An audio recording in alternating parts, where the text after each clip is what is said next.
안녕하세요. 축진멍입니다. 사비 알론소와 레알 마드리드의 이별. 이 이별이 되게 큰 이별이어서 뒷이야기들이 또 많이 나오고 있는 것 같아요. 그래서 이번 영상에서는 추가적으로 나온 뉴스들도 한번 확인을 해보고요. 빠르게 그런 것들을 제가 타임라인에 맞춰서 한번 준비를 해봤습니다. 알론소의 경질 과정을 재구성한다고 보시면 좋을 것 같고, 언제 감정이 되게 격해졌는지 이런 것들도 세부적으로 나와 있는 것들이 있어서 제가 한번 소개를 드리도록 하겠습니다. 그리고 알론소의 추후 행보 혹은 행선지가 어떻게 될지도 간단히 한번 얘기를 해보도록 하겠습니다. 먼저 디애슬레틱이라는 언론사에서 마리오 코르테가나라는 기자가 있어요. 그 기자가 레알 마드리드 거의 전담이라고 보시면 좋을 것 같은데, 그 사람이 내부 소식통이나 유력한 자신의 정보통 이런 것들을 이용해서 알론소의 경질까지의 그런 과정을 쫙 어떻게 보면 소설처럼 재구성했거든요. 그 부분의 일부입니다. 제가 한번 읽어드릴게요. 일요일 그 스페르코파 거기 엘클라시코에서 패배한 후 레알 마드리드는 사우디아라비아에서 귀국했습니다. 그리고 이제 일요일에 패배한 후 월요일 아침 알론소 감독은 집에 있었습니다. 44살의 그는 경질될 거라고는 예상하지 못했습니다. 레알 마드리드는 바르셀로나를 상대로 접전을 펼쳤고, 알바로 카레라스와 라울 아센시오가 가까운 거리에서 두 차례 좋은 기회를 놓치면서 경기 막판 또 동점골을 넣을 수도 있었습니다. 레알 마드리드는 그 다음 날까지는 훈련 예정이 없었고, 알론소 감독과 코칭 스태프는 바르셀로나전 패배를 분석하느라 바빴습니다. 그들은 그날 아침 디애슬레틱과의 인터뷰에서 앞으로 나아갈 길에 대해 낙관적인 전망을 내비쳤습니다. 그런데 순식간 모든 것이 한 줄기 연기처럼 사라졌습니다. 알론소는 훈련장으로 오라는 연락을 받았습니다. 그곳에서 그는 레알 마드리드의 단장인 호세 앙헬 산체스와의 면담에서 해임 통보를 받았습니다. 알론소는 그 결정이 잘못됐고 부당하다고 강하게 비난하며 베르나베우에 만연한 갈락티코 권력 문화가 자신의 해임 원인이라고 주장했습니다. 그러니까 쉽게 보면 이 일요일 엘클라시코에서 패배하고 나서 알론소 감독이 결국에는 레알 마드리드와 이별하기까지의 과정을 일단 보여줍니다. 기사도 이게 먼저 순서예요. 그 다음에 이제 쫘르르 타임라인을 보여주는데, 약간 그 영화에서 보면은 가장 뒷시간에 일어난 사건을 먼저 보여주고 이제 과거로 쪼르륵 이렇게 돌아가가지고 차근차근 타임라인을 보여주잖아요. 뭔가 그런 느낌이 좀 납니다. 이제 다시 처음으로 돌아가서 알론소의 시작부터 한번 보도록 하겠습니다. 이제 알론소가 오고 나서는 클럽 월드컵도 치르고 하면서 이제 팀을 만들어가는 과정이다 보니까 또 알론소가 되게 당찬 포부를 가지고 레알에 합류를 했죠. 그런데 가치관의 차이에서 갈등이 시작됩니다. 알론소는 그동안의 감독과는 조금 달랐어요. 안첼로티나 지단 같이 선수들의 자율성을 좀 끌어올려주는 그런 스타일의 감독이라기보다는 시스템 축구를 입히고자 했고, 더 강한 압박, 더 많은 전술 지도, 더 많은 분석을 했습니다. 그리고 시간 엄수를 되게 강조했죠. 그 다음에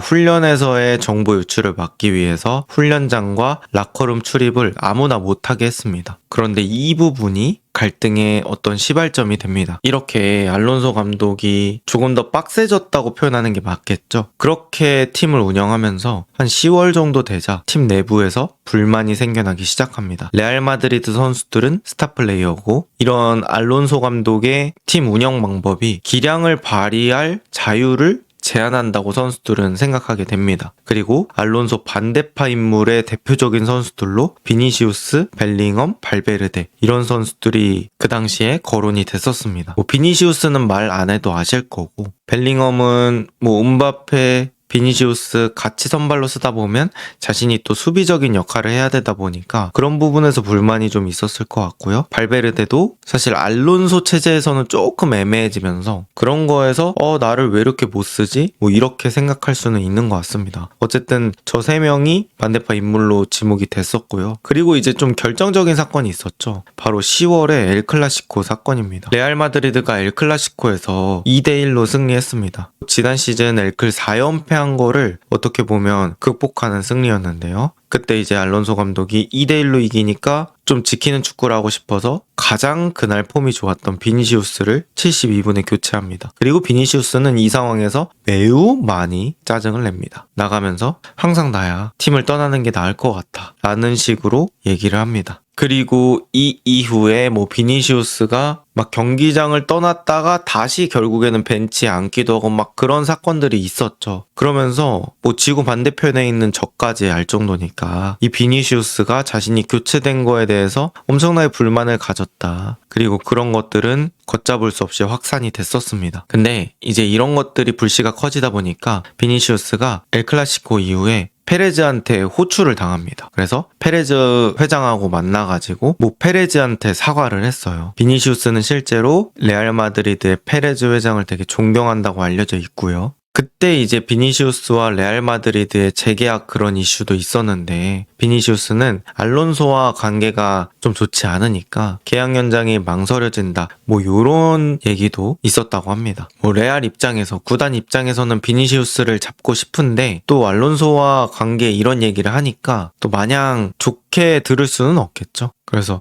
비니가 그렇게 생각하면 이거 한쪽을 선택해야 되는 거 아니야? 이런 생각이 들었을 수도 있고요. 어쨌든 이 페레즈한테 호출당하고 나서 비니시우스가 그날 또 훈련장을 갔다고 합니다. 그래서 훈련장에서 뭐 알론소, 코칭 스텝, 동료 선수들 다 있는 데서 사과를 했다고 해요. 그리고 이제 대외적인 사과문, SNS에 사과 메시지를 올렸는데 거기서 딱 알론소 이름이 빠져 있었다고 합니다. 그래서 이런 부분 자체가 사실 잡음이 생기는 거죠. 뭐 비니시우스가 사과할 거였으면 어떤 이름을 거론하는 게 아니라 그냥 저의 행동에 대해 사과합니다. 이런 식으로 썼으면 됐을 건데 뭐 누구는 언급하고 누구는 언급하지 않았던 그런 부분들이 있었던 것 같습니다. 그리고 이런 사건이 있고 나서 구단 차원에서 어떤 조치를 취하지 않았던 것도 저는 좀 문제라고 생각을 하고요. 이때부터 알론소의 팀 내 입지가 급격히 하락하기 시작합니다. 마리오 코르테가나라는 기자가 이 사건이 알론소 입지 타격에 되게 컸다고 설명합니다. 그리고 나서 레알 마드리드의 11월, 12월 이때가 고난의 시작입니다. 사실 리버풀한테 이렇게 1대0으로 지기 전까지는 레알 마드리드가 6연승을 했었거든요. 근데 챔스에서 리버풀한테 이렇게 1대0으로 지고 나서 이제 리그에서 라요 바이에카노, 엘체, 지로나 승점 3점을 챙겨와야 될 상대한테 연속으로 3무를 하게 됩니다. 그리고 이제 그 다음 경기에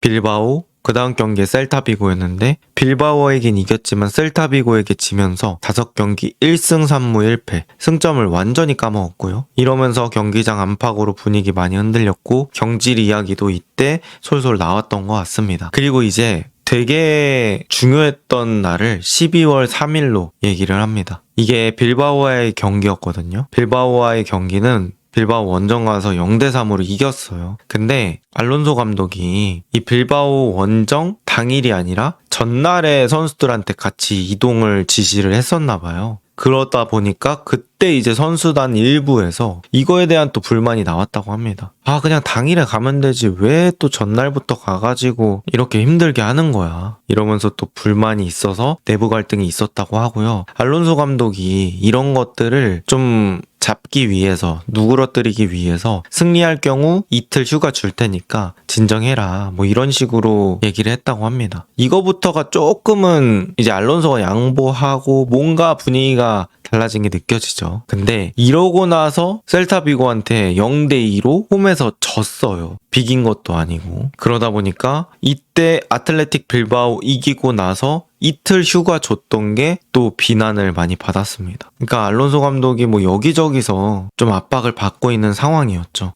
그리고 이제 눈 떠보니까 한 달 반 만에 승점이 엄청나게 레알 마드리드가 많이 깎여 있는 거예요. 그러니까 레알 마드리드가 원래 리그 선두였고 바르셀로나에게 5점 차로 앞서고 있었는데 이제는 바르셀로나한테 승점 4점 차로 뒤처지는 상황으로 바뀌었습니다. 그러니까 거의 9점 차이가 뒤집혀 버린 거죠. 그때 이제 레알 보드진에서는 알론소의 미래에 대해 논의했고요. 아르벨로아라는 카스티아 감독이 유력 후보로 떠올랐습니다. 그리고 알론소와 코칭 스텝도 이사회에서 자기 얘기 나오고 뭐 아르벨로아가 거론되고 이런 상황을 알고 있었다고 합니다. 그리고 또 알론소의 이별에 결정적으로 영향을 미쳤던 게 이 핀투스라는 트레이너입니다. 그러니까 이 트레이너가 피지컬 트레이너? 뭐 체력 훈련을 담당하는 그런 사람이라고 봐야 될 것 같아요. 이 핀투스라는 사람이 페레즈 회장이 총애하는 트레이너 중 하나라고 합니다. 근데 이 핀투스가 좀 중심된 역할에서 시즌을 보낼 때 그때 좀 부상이 많았다고 해요. 그래서 안첼로티 때도 핀투스라는 사람이 기용이 됐었는데 그때도 이제 많은 부상이 있었잖아요, 말년에. 그러다 보니까 핀투스와 좀 갈등이 있었다고 합니다. 근데 이제 알론소는 자신의 사단을 데려왔거든요. 그러다 보니까 이 핀투스라는 트레이너가 엄청 필요가 있지는 않아진 거예요. 그래서 핀투스의 입지가 알론소 체제에서는 좀 좁아졌습니다. 그리고 이제 훈련장 참여 부분도 제한이 좀 됐었다고 해요. 그러니까 데일리한 훈련에 다 들어오지는 못했다는 그런 보도입니다. 근데 아까 말씀드렸던 것처럼 이 핀투스라는 사람이 페레즈가 되게 좋아했던 그런 사람이라서 페레즈도 조금 심기가 거슬렸던 것 같아요. 그래서 핀투스가 이렇게 좀 입지를 잃어가니까 페레즈가 퍼포먼스 디렉터라는 그런 역할을 만들어서 또 핀투스를 부임시키고 그런 일들이 있었다고 합니다. 그러니까 이게 어떻게 보면 부상 상황으로 이런 축구적인 거가 중점이 되는 게 아니라 약간 뭐 정치 싸움으로 번지는 듯한 느낌이 좀 있죠. 누구의 라인을 타고 뭐 알론소 라인, 페레즈 라인 뭐 이렇게 분리된 것처럼 어떤 정치적인 상황들이 많이 일어났던 것 같습니다. 그리고 페레즈는 지금도 핀투스를 되게 좋아하는 것 같아요. 알론소와의 이별 이후에 레알 마드리드는 다시 핀투스에게 체력 훈련에서 중요한 역할을 맡길 것 같다고 합니다. 그래서 뭔가 자기 사람을 안치기 위해서 되게 많은 방법을 동원했다는 또 느낌이 들더라고요. 그리고 이제 선수 영입 권한에도 다툼이 있었다고 합니다. 알론소가 이적 시장을 주시해보자 이런 식으로 인터뷰를 했었는데 레알 고위 관계자가 그럴 일 없다. 알론소가 선수단 제대로 잘 활용하지 못하는 거다. 이런 식으로 얘기를 했다고 합니다. 알론소는 지금 레알 마드리드가 약간 템포 잡는 그런 미드필더가 없다 보니까 뭐 크로스나 모드리치류의 템포 잡는 미드필더를 원했다고 해요. 근데 이제 또 그런 부분에서도 갈등이 있었고 그 이후에는 여러분이 아시는 대로 엘클라시코 이후에 이별을 하게 되었습니다. 그러니까 제가 느꼈을 때 뭐 선수 영입 권한 같은 경우에는 감독한테 안 주는 팀도 많기 때문에 그거는 그럴 수 있다 쳐요. 근데 알론소한테 많은 것을 바꾸라고 하고 나서 어떤 보드진 측에서 힘을 안 실어주는 거, 요거는 앞뒤가 안 맞다는 생각이 좀 들긴 합니다. 그러고 나서 이제 마르카라는 스페인 언론사에서 밝혀진 내용으로는 레알 마드리드 구단이 알론소에게 사임을 제안했다고 합니다. 알론소의 퇴임은 형식상으로는 상호 해지인데요. 실제로는 구단이 먼저 움직였다고 합니다. 알론소는 뭐 사임하거나 자리를 떠날 생각이 전혀 없었는데 구단 측에서 먼저 퇴진을 현실적인 선택지로 내놓았다고 해요. 그리고 뭐 그런 것들이 계속 얘기가 나오고 앞서 말씀드렸던 그런 사건들이 있다 보니까 알론소는 그래 여기서는 더 이상 나아갈 수 없겠구나. 동력을 상실했구나 이런 거를 좀 인정했다고 합니다. 그러면서 사임을 받아들이게 됐습니다. 그리고 형태는 상호 계약 해지의 형태가 되었고요. 제가 느낀 건 보드진의 권한이 되게 막강하다라는 걸 느꼈어요. 뭐 보드진의 권한이 막강한 건 어쩔 수 없는 부분이죠. 이건 뭐 팀마다 문화가 있고 상황이 다르기 때문에 그런 부분들은 얘기 안 할 수 없고 또 페레즈라는 사람이 레알 마드리드에 있을 때 일어놓은 업적들이 많다 보니까 목소리에 힘이 세질 수밖에 없긴 하겠죠. 하지만 저는 기준이 불명확한 건 문제라고 생각해요. 뭔가 시스템이 아니라 자신이 좋아하는 그런 사람들을 요직에 넣으려고 하고 이런 개인의 감정에 따라 움직이는 부분들이 좀 있는 게 아쉽고요. 축구 말고 정치적인 부분들도 감독이 신경을 써야 되는 게 아쉬운 것 같습니다. 근데 또 성적이 레알 마드리드가 나오다 보니까 할 말이 없어지긴 하고요. 이제 현지 언론 측에서도 얘기 나온 게 이 페레즈라는 사람이 스타 위주의 운영 컨셉을 좀 잃고 싶지 않아 보인다. 이런 얘기들이 나옵니다. 그래서 앞으로 레알 마드리드에 오는 감독도 뭔가 안첼로티류? 그러니까 선수의 개인 기량을 좀 살려주는 류의 감독이 적합하지 않을까라는 생각이 드네요. 그리고 추가적으로 레알 마드리드의 보드진과 의견이 좀 일치하는 사람, 말을 잘 듣는 사람이 중요할 것 같습니다. 그래서 알론소의 다음 행선지가 어디가 될까 이런 것들을 한번 생각을 해봤는데 이거 상상이에요. 알론소는 제가 생각했을 때는 당장 부임하기는 좀 쉽지 않을 것 같고 알론소의 멘탈 상황상 휴식기가 좀 필요할 것 같습니다. 그리고 이렇게 해서 경질 비스무리하게 당했기 때문에 제가 생각했을 때는 알론소도 뭐 다음 감독 갈 때 지금 당장 중도 부임하기보다는 제대로 팀을 만들 수 있는 그런 프리시즌부터 들어가고 싶을 것 같아요. 그리고 이제 이런 것들을 레알한테도 보여주고 싶겠죠. 너네 사람 잘못 봤어. 나 원래 이렇게 좋은 감독이야. 이렇게 말이죠. 그래서